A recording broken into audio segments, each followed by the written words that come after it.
வணக்கம். Doctor chef from global bites சேனலில் இன்று நாம் சைனீஸ் ஸ்டைலில் சூப்பரான முட்டை ஃப்ரைட் ரைஸ் செய்வோம். இது சுலபமாக சுவையாக இருக்கும். முதலில் ஒரு ஃப்ரையிங் பேனில் 2 தேக்கரண்டி எண்ணெய் ஊற்றி சூடாக்கவும். முட்டை வெள்ளைக்கருவை சேர்த்து லேசாக ஸ்கிரம்பிள் செய்யுங்கள். ஒரு சிறிய சிட்டிகை உப்பு சேர்த்து வதக்குங்கள். இப்போது வெட்டிய கேரட், பீன்ஸ் சேர்த்து 2 நிமிடம் நன்றாக வதக்குங்கள்.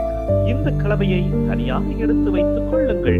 அதே பாத்திரத்தில் மீண்டும் 2 தேக்கரண்டி எண்ணெய் ஊற்றி சாதத்தையும் முட்டை மஞ்சள் கருவையும் சேர்த்து கிளறவும்.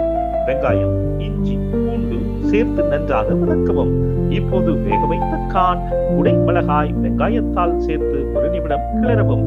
உப்பு, மிளகுத்தூள், 1 தேக்கரண்டி சோயா சாஸ் சேர்த்து வறுக்கவும். நாம் முன்பு வதக்கிய முட்டை மற்றும் காய்கறிகளை சேர்த்து 5 நிமிடங்கள் வறுத்தால் சூப்பரான சைனீஸ் முட்டை ஃப்ரைட் ரைஸ் ரெடி. சூடாக பரிமாறுங்கள். பிடித்திருந்தால் லைக், ஷேர், சப்ஸ்கிரைப் பண்ணுங்கள். இன்னும் நம்முடன் இணைந்திருங்கள். சமைத்து பாருங்கள், ருசித்து மகிழுங்கள்.